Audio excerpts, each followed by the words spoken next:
Most of the UK game studios covered here do sadly have one thing in common: most of them exist entirely in the past tense. Sure, the folks behind the studios may still be very much active today, still doing bits in the industry, but the name itself, whether it's Gremlin, Imagine, Ultimate, Ocean, Psygnosis or whoever, is gone. Not so this time. Team17 isn't a complete story, nor a wizened fool or anything like that. Indeed, there isn't really an ending. Over 25 years after they originally formed, they're still here. No resurrection or buyout required. Indeed, they're even somewhat thriving again. Not that there haven't been rough patches here and there, but this is a story, ultimately, of survival of one of the longest lived independent game studios operating today. And of course, there's lots of games with that. So here we go, the much requested video all about Team17. The origin of Team17 is oddly a story of three separate entities, all of which bring something completely different to the table. The first of these was 17-bit Software, a group which hailed from the demo scene and was started off by two men, Martin Brown and Nick Robinson, one a scenester and the other an entrepreneur. 17-bit acted sort of as distributors in the public domain world. They'd get the best PD demos together and compile them onto discs. Some of them would be technical, some of them would be music based, and of course there'd be plenty of games. Gradually 17-bit Software started to make negotiations for some PD titles to be distributed exclusively on their compilations. Some may know the likes of Parachute Joust, for example, a little PD gem that combines the arcade classic with skydiving. And so around about 1990, what with doing stuff like this, Martin's group were kind of on the way to becoming a bona fide games publisher, even if there weren't exactly a lot of money kicking around just yet. The second piece lies with a little indie game shop in Nottingham, where late in the 80s a 16-year-old named Debbie Bestwick would start work at on break from her A-levels. She wouldn't return to finish them. Instead, she became manager of the shop, and after a year sold it to Robinson, who, along with 17-bit, ran an independent shop chain called Microbyte, which Debbie became a part of.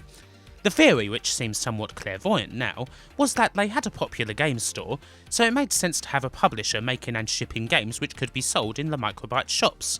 All about that vertical integration, innit? And so Michael Robinson would head up this new venture with Martin Brown, aiming for something altogether bigger than 17-bit Software. The final piece of the puzzle was a group of developers called Team7. This small group was mostly made up of scenesters and people who were pulled together largely by Martin Brown, mainly programmers Andreas Tadic and Peter Tilsby, graphic artist Rico Holmes and composer Alistair Brimble, all of whom ended up together after Martin had got them a couple of little projects here and there. The first game that these guys developed together properly was a little top-down driver named Miami Chase, the inspiration for which should be kind of obvious. This game was a budget title and it was actually published by Codemasters. But before too long, Martin and Michael would pull them together under the 17-bit win. And so all the puzzle pieces were there. 17-bit Software and Team 7 merged, and the result was Team17. What of the offcuts, mind you? The original 17-bit Software was actually still very much a thing in the PD world until the mid-90s, still getting together demos and games and distributing them on discs and later CDs, ultimately bowing out with the Amiga. As for the Microbyte stores, alas, they experienced problems in 1992 and ultimately wound down. By this time, however, Team17 was fully established, with Michael Robinson as MD. Debbie Bestwick would be brought on from Microbyte to handle sales and marketing, Martin Brown would manage the most of the projects, and the majority of people who worked for Team17, including the original Team 7 boys, did so on a freelance basis, though consistently, at least for now. And so that pretty much sets up Team17's structure for the next decade or so. Let's have a look at some early games. We won't be able to cover all of them, but certainly most. The first game to be made by Team 7 and published by 17-bit Software proper was Full Contact from 1990. There's not a lot to say about it. There's some pretty neat music and animation on the intro, but what we've got here is a fairly run-of-the-mill Yaya Kung Fu type fighting game. Not a big seller, and not a game that the Team 17 folks have a particular fondness for. The same cannot be said, however, for the next game, which was the first published under the Team17 name proper. Alien Breed was Team17's 1991 breakthrough, and it's got just about all the things that define their games. Cracking music, most definitely, but there's plenty of atmospherics too. And more than a lot of other studios, the presentation is very nice, but the difficulty is punishing. A monstrously hard top-down shooter in the tradition of Gauntlet, or indeed Alien Syndrome, where you have to complete tasks before taking the lift down to the next floor. It's tremendously easy to run out of ammo, keys, or indeed time, or just get killed by the deadly hordes. And you better have a good route prepared for the exit, because often you're going to need it before the whole thing self-destructs. Oh, and you can also play Pon on the computer systems if you feel like your hero doesn't have his priorities straight.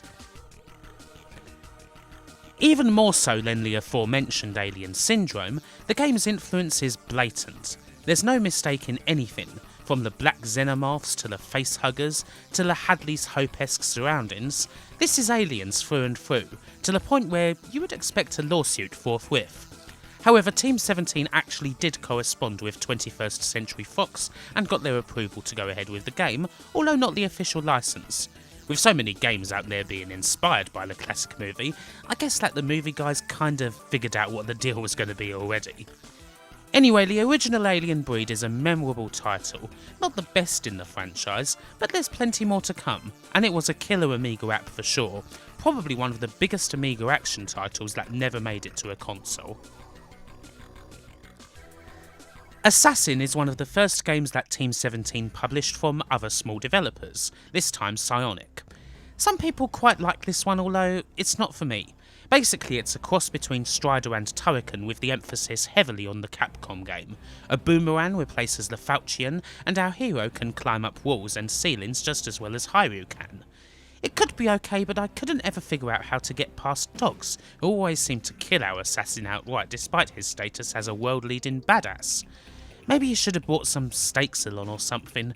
Maybe some treats, pedigree chum. It's not a bad Strider clone and is certainly better than official attempts at the game on the Migi, but is a little ponderous.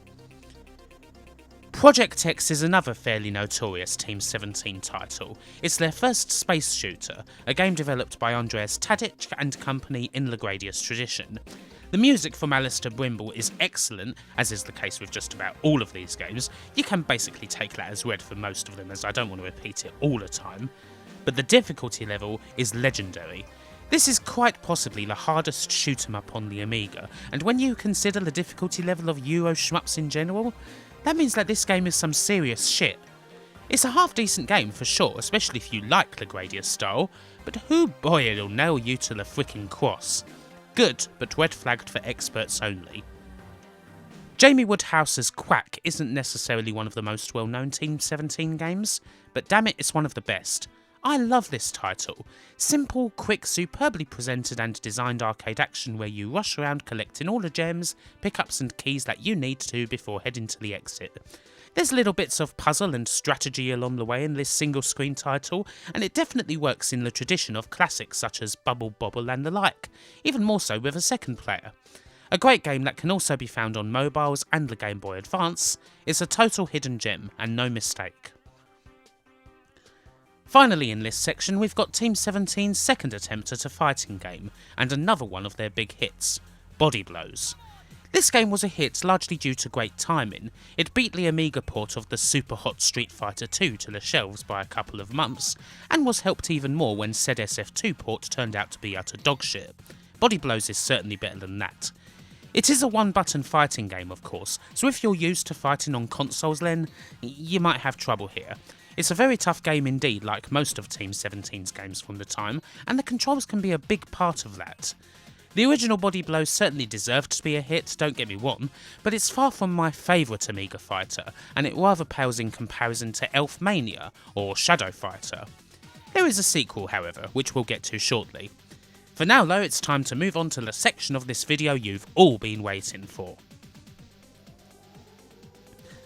One thing about Team17 on the Amiga is almost as famous as their games, something that always gets brought up without fail when they're mentioned, and that's the fight with Amiga Power. I'm not sure if there's another fight between Games Studio and Games Magazine where more punches were thrown and more bad blood was spilt than this one. It was a thunderous clash. A bit of background first. For most, Amiga Power will not require much introduction, but I'll give it one anyway. The magazine was started in 1991 in Bath by Future Publishing as their second major Amiga mag, with the first issue coming free as part of Amiga Format, Future's other big MIGI publication that certainly covered games and had its own style, but also focused on Amiga tech, whereas Amiga Power, literally next door in Future's offices, would focus solely on games. The mag is seen as a spiritual successor to Your Sinclair. It features the same irreverent humour and personal style, which is much like someone chatting informally to you about games, and it was launched by former YS editor Matt Bealby, as well as featuring several YS alumni: Stuart Campbell, Jonathan Nash, Jonathan Davis, Linda Barker, just to name a few. Amiga Power became very much noted for its honest coverage of games and pulling no punches when it came to reviewing. Operating on a 1 to 100% rating scale like most magazines, it used 50% as its median mark. A lot of other magazines tended to treat 73% as their median, as this pleased the publishers more. 73% in most mags represents mediocrity. In the eyes of AP, paraphrased from an article of theirs, it represented a special kind of mediocrity, a signifier of someone who, tasked with reviewing a game, found it to be quite bad, that they couldn't beat the first level, and that they'd had enough after 20 minutes. And yet everyone else has given the game a high score, and said someone doesn't want the publisher to get the arseache and drop advertising. And so 73% is the magic number, one that doesn't exactly appeal to somebody reading, but isn't so low that it'll piss off the publisher. With this in mind, 50% in most mags basically meant radioactive dogshit that should not be touched, whereas in AP, that stood for mediocrity, and 73%, well, that's just another number, one that represents a generally decent game on the whole. A fair few publishers did not take kindly to this philosophy, and didn't react well at all to the scores that Amiga Power would dish out. None more so than Team17 as it happens. So did Team17 games score badly in AP? For the most part, not really, considering their scale. The breakdown's scrolling down right here, but you can see that their most popular early games, such as Alien Breed 1, Assassin and Body Blows, all got 80% plus scores, with the latter two getting rapturous 89s. Arcade Pool, Apidia and Alien Breed 3D all managed 91, which were the best marks given to Team17 games by AP. Still, there are some games such as Superfrog and Project X that got a harder time in AP than they did in other mags, and there are two scores which certainly do go way against the grain compared to what other mags handed out. Worms got 60%, and Alien Breed Tower Assault was savaged with 46%, the lowest score around for both games, which largely received 80s and 90s from all other mags. As popular as both games were though, these two games were not the hot point of the feud. We'll get to that later. As for Team17, well, they certainly made no bones when it came to caring about magazines and their scores. It was a big deal for them. It should also be made clear that Team17 had a good relationship with all other Amiga magazines, including AP's sister publication Amiga Format. But when it came to the scoring of games, AP's philosophy provoked a major disagreement that Team17 were all too ready to be vocal about. The first punch was thrown in 1992 come the release of the 92 special edition of Alien Breed, where you can enter all manner of codes into the Intex computer machine at the start and get loads of secret messages. Most of these are either shout-outs to other mags or rude messages from the staff, but the Amiga Power one is finished games only, A, which questioned Amiga Power's stated policy of only ever reviewing finished copies of games instead of going hunting for exclusives and reviewing unfinished versions of games as a result of that, or indeed using the PC version of a game as the basis of a review for the Amiga version in order to create an exclusive, a sadly all too common practice. As far as one can tell, this wasn't responded to at the time. None of these Easter eggs were printed in mags or anything. Did AP ever review unfinished games? By their admission, yes. Now, naturally every mag will probably end up reviewing something that, unbeknownst to them, is not is not fully finished, although a couple of times AP did do it knowingly. Indeed, one of them is a Team17 published game, Super Stardust, although obviously this was much later. The others were SWOS and Pinball Illusions, and in all three cases the crux of it was down to delays on the development side, the pressure of deadlines, big cover features and demo discs ready to go. Fortunately for AP's reputation, the favourable reviews each game got were backed up by excellent games, and by and large they did very much stick to their policy, probably more than most other magazines of the time. For the next couple of years that was largely how it remained. Amiga Power reviewed Team17 games as normal, pretty much. Team17 did throw in a few more jibes. One favourite of theirs was to include AP journalists as named opponents in games and make them exceptionally bad, believing that they didn't spend as much time with games as they claimed to before reviewing them. However, April 1995 was when it really came to a head. Now it's a shit time for the Amiga in general. The Commodore UK bid to try and buy out the dead parent company has just gone tits up, and unbeknownst to everyone, new owners Escom will end up burning out within 18 months and basically taking the Amiga with it. David Pleasance, along with many others, may well shed a few tears into their beers. By this time, Amiga Power were really leaning into their honesty policy, to the point of regularly criticising other Amiga mags for their coverage and their exclusives, in particular the One and Amiga Action, often referred to as Current Bun and Michael Jackson, respectively in the magazine's pages. One of the most controversial features of the mag was the Disseminator, a small box which listed various games out at the moment and compared the scores of other mags to AP's score, thus claiming that it would save you an extra £7.94p a month, which of course was the amount it would cost you to buy the One and Amiga Action together. And April 1995 wasn't a good month for Team17 in the mag.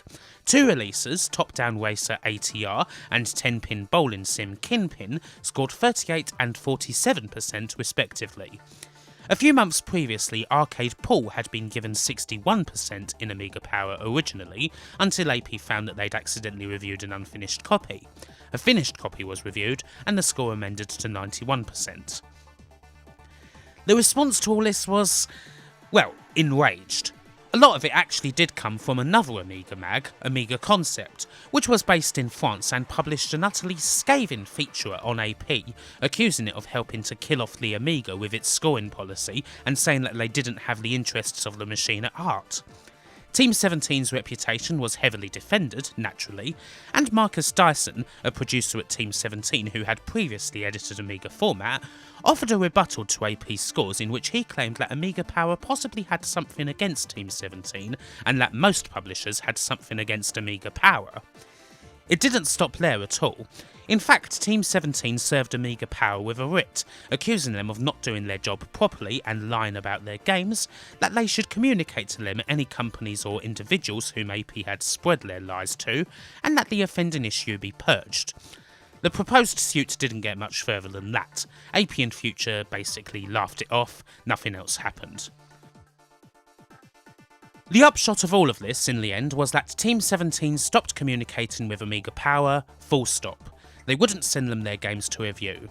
AP would still review them, of course, but they'd have to wait until the games appeared on the shelves like everybody else. More than that, they made other magazines, particularly Amiga Format, AP's next door neighbours, sign a declaration that they wouldn't let AP staff even see Team17's new games. Jonathan Nash recalls once strolling into Amiga Format, noticing Alien Breed 3D on Steve McGill's computer, and curiously sitting down to see it before being shooed off by a somewhat upset McGill.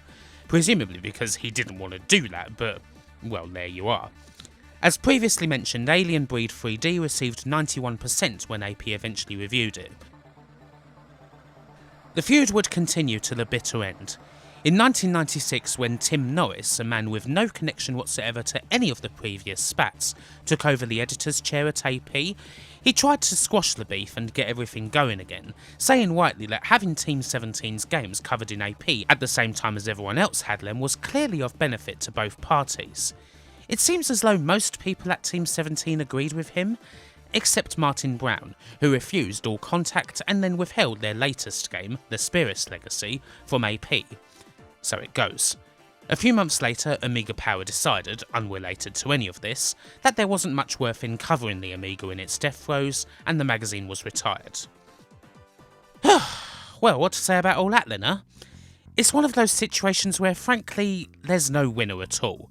Least of all the people who buy the games, who obviously didn't know bugger all about this spat that just spiraled completely out of proportion, especially in '95.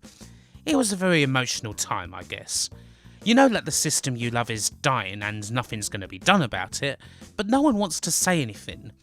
It seems that these days people at Team17 who are involved kinda regret the whole thing. One of Debbie Bestwick's pieces of advice to new companies is to not take it for granted, keep your feet on the ground, and don't act like a bunch of rock stars. Which might be related. Former members of Amiga Power have always rejected the notion that there was any kind of vendetta with Team17, and it still gets brought up from time to time. The history of the whole escapade on AP2, the mag's online sequel, is particularly vicious, and when you consider the personality of people like Stuart Campbell, it's unlikely that ill feelings have truly dissipated over time. One suspects that the old AP staff and Martin Brown aren't likely to be exchanging Christmas cards anytime soon. In any case, that's this story in a nutshell. We've kind of jumped forward a couple of years. Let's pull back to 1992 or so and get into more of Team17's Amiga games. 1993 saw the release of the next proper instalment in the Alien Breed saga, number 2, where the horror would continue. In many ways it is more of the same, still blasting aliens, taking on tasks and dying a hell of a lot. But the atmosphere is considerably more oppressive in this one and the human sprite does look more, well, human. The game can be quite unfair at points, particularly when some task ends up giving you 10 seconds to get the hell out at the end of it, meaning you have to blow things up in a certain way that you don't really have much way of knowing beforehand. It's not exactly the most forward-thinking of sequels, but it's pretty good all the same. On a completely different note, it's time for Superfrog. Every publishing house at the time needed their quick animal platformer ready to go, and Superfrog was Team17's, a sprightly frog who could glide along, throw his head at opponents, all sorts. And all thanks to Lucozade, the high isotope sports drink that gives him all the power he needs. Yep, it's more in-game advertising, much like Zool and Chupa Chups. Interestingly enough, Lucozade was not Team17's initial beverage of choice. In fact, their initial beverage couldn't be further removed from it. They wanted Superfrog to be powered by Newcastle Brown Ale. No, really. He would have been the Geordie amphibian equivalent of the brown bottle from the pages of Viz. But wait, I can hear you now. A platformer with a cute frog? A game likely to be played by kids? Advertising an alcoholic beverage? Well, it's not like it wasn't on Newcastle United's shirt. It was a different time. In any case, Team17 couldn't get the Nuki Brown licence, and so it ended up being Lucozade instead. To think what could have been. Anyway, do as Tommy Vance says, pour yourself a pint of foaming nut brown ale, and let's get into the game. Now, normally I have to say that I don't get Superfrog all that well, but I had fun with it here. It is a nice and cute game. As a platformer, it's pretty similar to Zool. It moves quite fast, you have to pick up a whole bunch of collectibles, and you have a few moves at your disposal. Still, the opening intro is probably the best thing about it, and it's even more amusing to think what it would have been like if Nuki Brown was the drink in question. Other than that, Superfrog is mostly fine. Sometimes the level layouts can be a little unfair though, and the European collect 'em up is what it is. A platform genre that's fallen far out of favour and could be considered quite annoying. This and Zool are certainly two of the best examples, but your mileage may vary. While Team17 only published this game, it's hard to look at the best games in their library and not single out Apidia, a game made by Kaiko, a Rainbow Arts offshoot. Apidia is a stunning, justly famous Amiga game, and a very good contender for being the best European shoot 'em up of all time. Some might see that as damning with faint praise, but it's really not. It helps that it's not particularly European. Like most of Kaiko's games, there is a large Japanese influence and aesthetic running through it, and the whole thing comes off like a much better Insector X. But above all else, there's the music, which in a career full of legendary work, might just represent Chris Hulsbeck's masterpiece, certainly a soundtrack I always keep going back to. Clearly a great game indeed. Team17 went to the racing well a few times, with Overdrive, ATR and F17 Challenge. Alas, the results never quite worked out that well. None of these games are bad per se, they're just kinda repetitive and end up losing out to much better direct competition. F17 Challenge isn't a bad game, but there's no way you'd play it over Nigel Mansell or any of the Lotus games. Equally, Overdrive and particularly ATR are two fine examples of the game that I'm worst at of all, the top-down racer. And still, they're not beating supercars or micro machines. These three games weren't total washouts, and one of them did end up becoming a bit of a fire point in the Amiga Power War, and I'll say that ATR doesn't really deserve 38% in my view, and yet I'd probably only give it about 12 points more. One genre that Team17 tried, but never managed to excel in the way that, say, Gremlin did. More casual sports, on the other hand, tended to produce better results, chief amongst them being arcade pool. Top-down pool games can be kind of hit and miss, usually they're way too arcadey and there's no accuracy when it comes to knocking the ball into the pocket. But not so here. Arcade pool is classy enough to be close to a simulation while retaining quick-fire arcade sensibilities, like a much older 8-ball pool.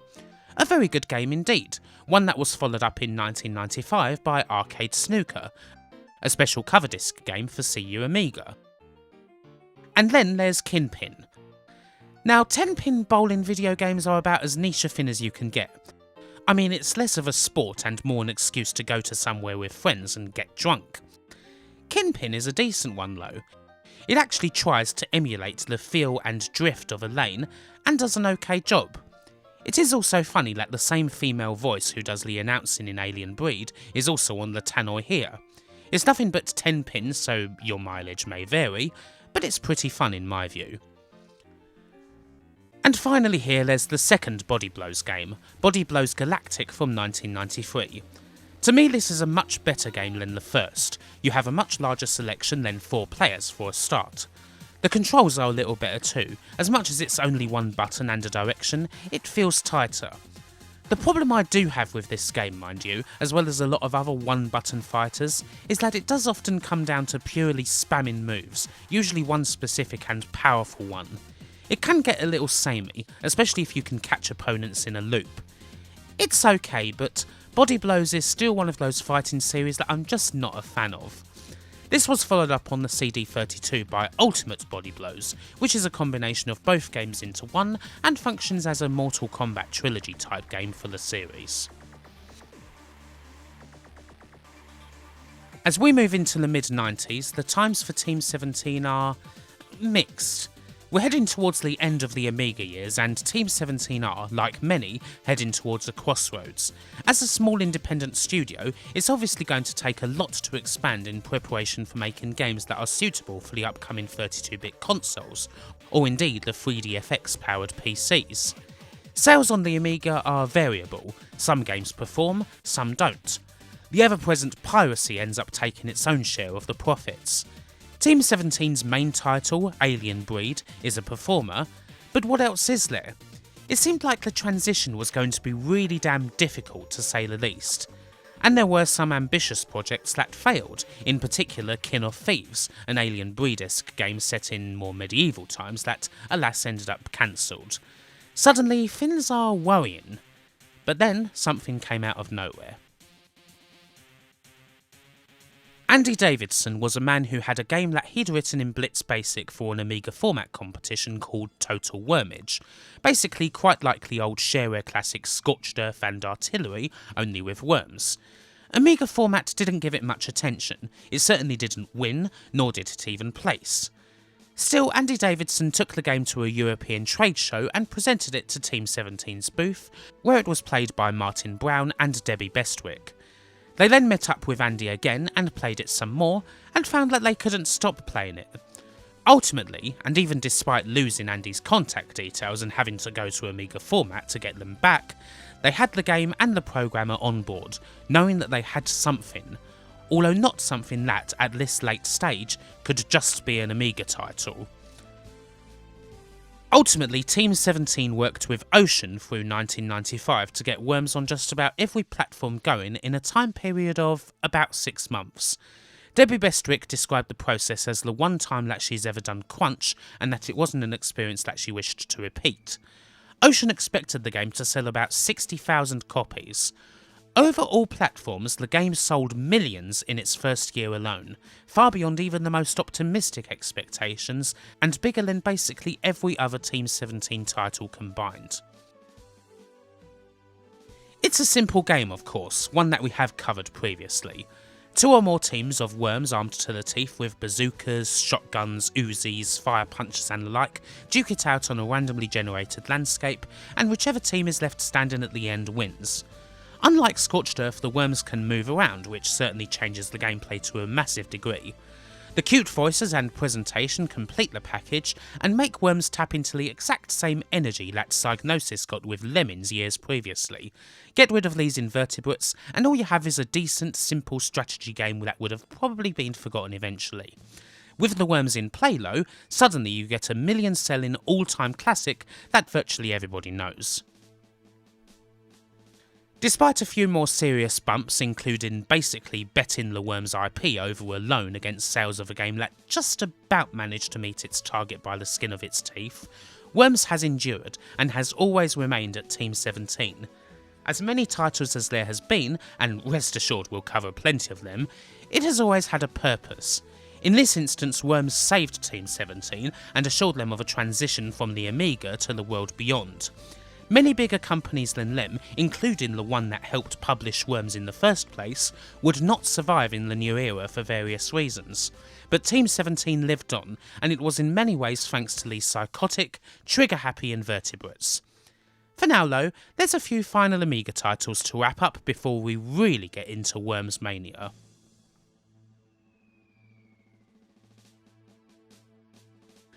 The Alien Breed saga continues, and it's my favourite game of the lot, Tower Assault. On the surface of it, Tower Assault does look like the same dealio. There's lots of aliens about, it's top down, and you've got to blast them. However, the game has evolved into something that was actually a little ahead of its time. Tower Assault takes place over a big colony where you can travel around freely completing tasks, as opposed to the game being split up into levels. There are lots of hidden areas and different approaches you can take, and the atmosphere has been ramped up even further. This is a dark, oppressive and very gory game, your first steps into the utterly wrecked civilian quarters being genuinely unsettling.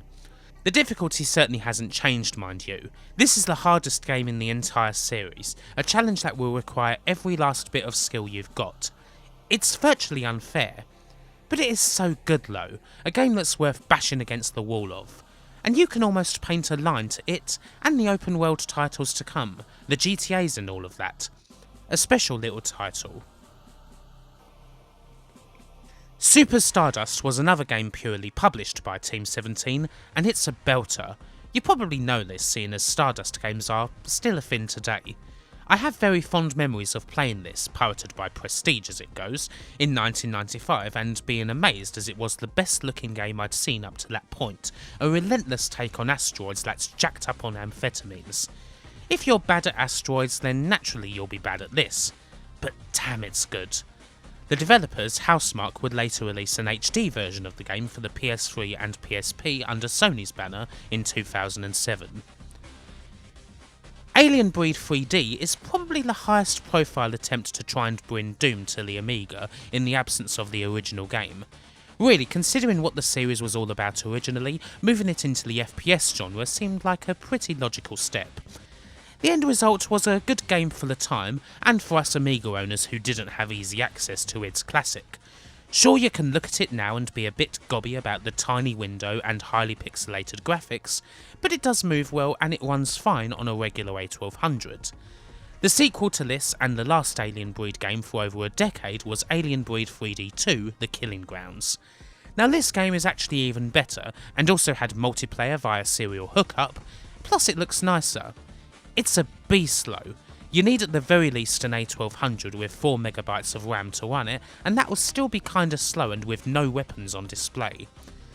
As late a game as it is, it still might be the most advanced game of the Amiga's commercial lifespan, at least without going to the really strong power PC stuff and what have you. The Spirits Legacy is a different sort of game, an action RPG in fact. Such a thing seems welcome as you don't get a lot of them around on the Amiga, but this one doesn't really do it for me. I prefer action RPGs where you pretty much jump straight into the action, as opposed to this one where you spend ages hunting around town looking for a sword and shield. I couldn't get into this one at all, alas. And finally there's Team17's last Amiga release, Worms the Director's Cut. This kinda bridges the gap between the first Worms and the PC sequels to come, featuring the debut of a lot of classic weapons that would become mainstays in the series, such as the Concrete Donkey, the Mad Cows, or the Holy Hand Grenade. A good looker, and worth playing if you're interested in a Worms game with those memorable weapons but with the old Amiga style, although it does cost a fair bit of money these days. Worms was very much an ideal title for Team17 to put their flag on as it happened, especially as later instalments proved that the success of the original wasn't just a fluke. Worms 2, the first PC-only Team17 game, introduced a more cartoony style that became the series standard for a pretty long time. There were thoughts about trying to make it for the Amiga, but ultimately the game was too powerful and it was too late for the system anyway. Worms 2 though might be the game that I've spent the most time with in the series. I've played it so much. Still, the next entry, Worms Armageddon from 1999, is probably the best of the lot. The perfect balance of turn-based strategy, outrageous weaponry and comedy is the best of what Worms represents as a classic and highly addictive multiplayer game. Worms World Party was next in 2001, and yep, still more of the same, and still very much liked by most. And of course there was all the spin-offs, the first of which was Worms Pinball in 1998.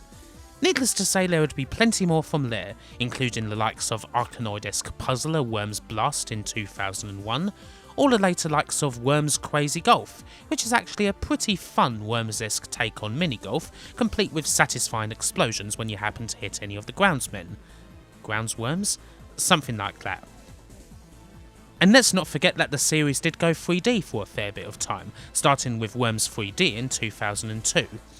Now if you've ever played Hogs of War, you know already that Worms had a much better chance working in 3D than Lemmings ever did, and this indeed proved to be the case. The 3D Worms games are certainly different and perhaps not as good as the 2D ones, but they definitely have their positives. The best of them for me is perhaps the most recent one, Ultimate Mayhem, which came out in 2011. It's really fun and it does certainly get that classic Hogs of War feeling, even if it doesn't have Rick Mail. This is perhaps though one of the troubles that 3D Worms faced. Gremlin may have been inspired by Team17's work, but they ended up doing it to such a high standard even before Worms actually went 3D itself. In the end though, Worms has gone back to its 2D roots of late, starting with Reloaded in 2011.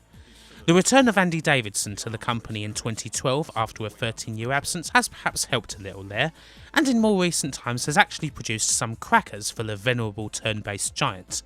As of right now, the last and 27th title in the franchise is Worms WMD from 2016, and it's actually the best Worms game for quite some time.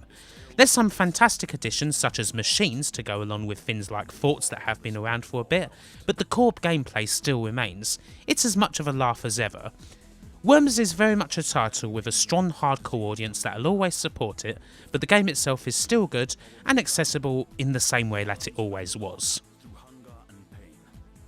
Of course, Team17 did rely on Worms a lot, especially in the first decade of the century. From 1995 to 2010, they released a grand total of 16 Worms games, and there were long periods where they didn't release a whole lot else. Was it profitable to do such things? Well, it kept the company afloat for certain, particularly in more uncertain times, but in the end, despite all the spin-offs and the console versions and all of that, it wasn't a massive money spinner or anything like that. It was necessary perhaps to keep Team17 going for a long time when they were in a tricky position.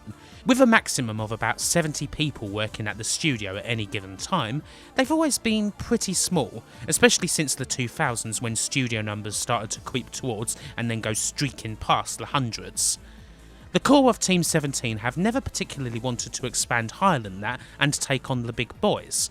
They're comfortable being a small studio, nor do they have the resources to hand to make anything approaching AAA titles, even back in the PS2 years.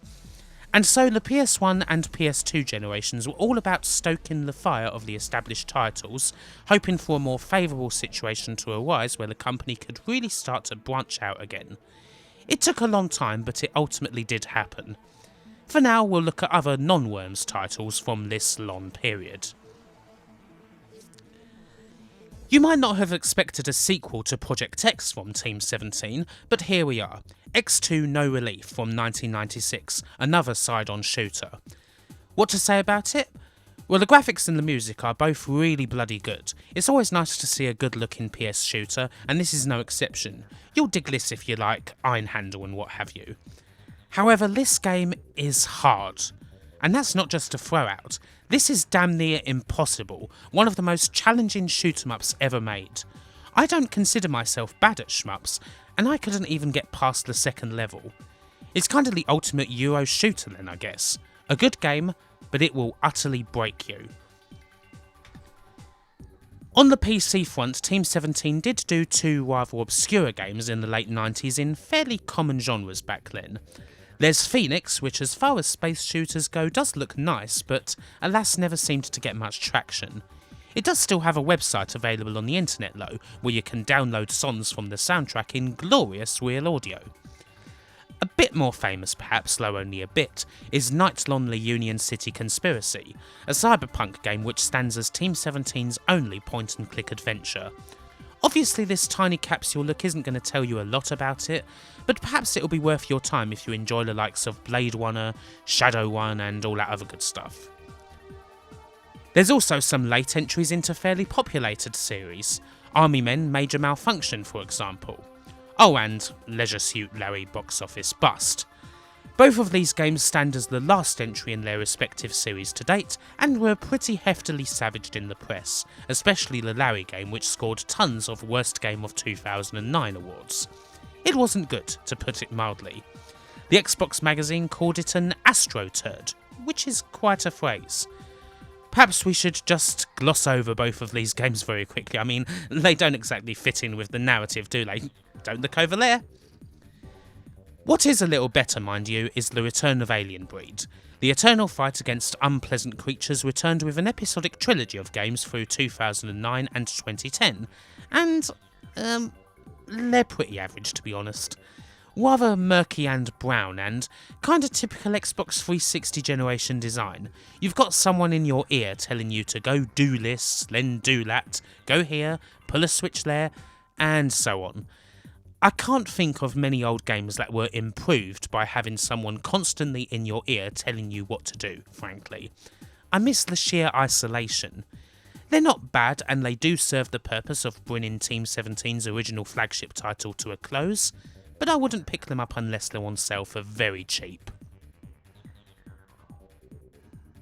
Around about 2010, with Team 17 still kicking about producing mostly Worms games for the past decade, a major change took place at the company. Finally, the trifecta broke. The last few years had started the process of Team 17 getting back to the proper, much more frequent developing they used to do, mostly through mobile games and the like, but a change was inevitable. And ultimately the change saw Michael Robinson and Martin Brown depart from the company. It seems as though the process was quite long and drawn out in some areas, although ultimately what was done was done. And so the job of leading Team 17 fell to Debbie Bestwick, now the company's CEO, who had bought out the two founders. Whereas Team 17 had been purely a developer for most of the past 15 years or so, Debbie's ultimate idea in 2012 was to take the company back to where it was, a developer-publisher hybrid, a proper software label. The developing would of course focus strongly on the evergreen Worms still, but now was the time to once again look for other potential hits. Such is the indie world today where things have come full circle and once again, a potentially great and massive hit can come from the hands of just one or two people. The sort of environment where Team 17 thrived once and could do so again. And it didn't take them long to find a hit. Chris Davis's The Escapists is one of those boring Kickstarter projects that never get talked about with regards to the platform, mainly because it was a success without really blowing up. It appeared in 2013 asking for £3,000 and made 7,131, 100 of which was contributed by Debbie Bestwick, who quickly got into contact, phone chats, a tour of the studio, all sorts. Because while this prison break simulator was still very bare bones, it was seen to be of value, kinda like Worms all over again. Eventually Chris signed up to the label, made the game with the help of Team17, and the resulting 2015 title would go on to sell 1.5 million copies. Another big hit. And it's easy to see why. The game itself is unique, has wonderful retro aesthetics, and is all out brilliant. An open-ended game where ever so gradually you set up and execute a prison break, all the while following the everyday schedule of the prison. Any specky head knows The Great Escape from back in the day, surely? Well, this is the modern equivalent, and very much worth playing. It's lasted a long time too, thanks to tons of free updates, actually worthwhile DLC, tie-ins with hit show The Walking Dead, and workshop features with people able to create their own prisons for folks to bust out of. And so it continues. Team17's most recent game is The Escapists 2 from a couple of months ago, and it's even better. Still the same great concept, but the interface and controls are that little bit more handier and streamlined. The Escapists is now undoubtedly Team17's second biggest franchise aside from Worms, and its success could soon end up being on an even keel. And it's not the only one. Overcooked, a 2016 title by Ghost Town Games, is, hoo boy, hectic isn't even the word. You have two chefs who are tasked with mastering the art of cooking and using it to successfully feed the beast who's intent on destroying the world if he's not fed properly. And so you've got to prepare ingredients, cook them, wash the plates, serve the dishes, deal with fires. It's crazy, especially in single player. But the genius here is, of course, in cooperative play, which as an experience is something else. It's pretty much just like being in a kitchen, with all the stress replaced by hilarity and, well, probably some bickering when someone inevitably forgets to do cleanup. A fantastic game and another hit. Then there's Yooka-Laylee, a hugely successful Kickstarter project developed by Playtonic, a spiritual successor to Banjo-Kazooie made by the same people, and published under the Team17 label. Some folks like this, some don't. I've covered it a little already, but generally, for those who are really into retro-based games that lean into all aspects of the experience, good and bad, Yooka-Laylee is something for them.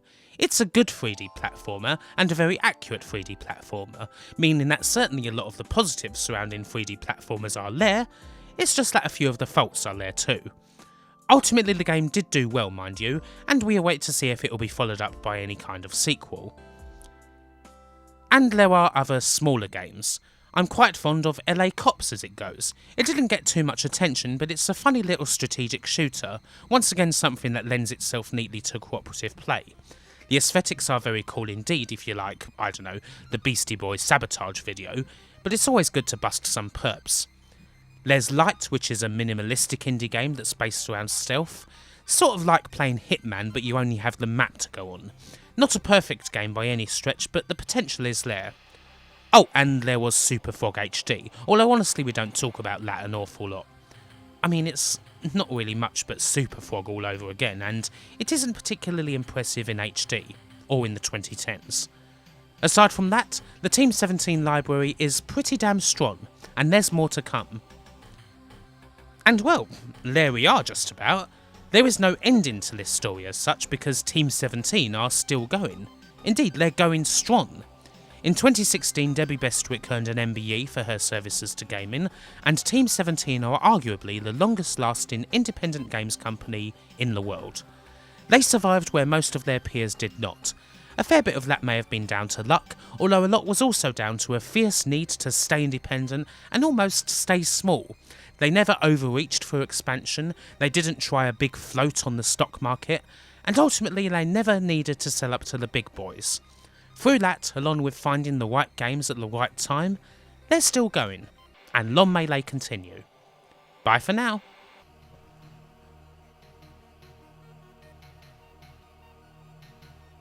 Thank you so much for watching, And if you would like to support the channel, please do subscribe, do like the video, and please consider supporting me on Patreon.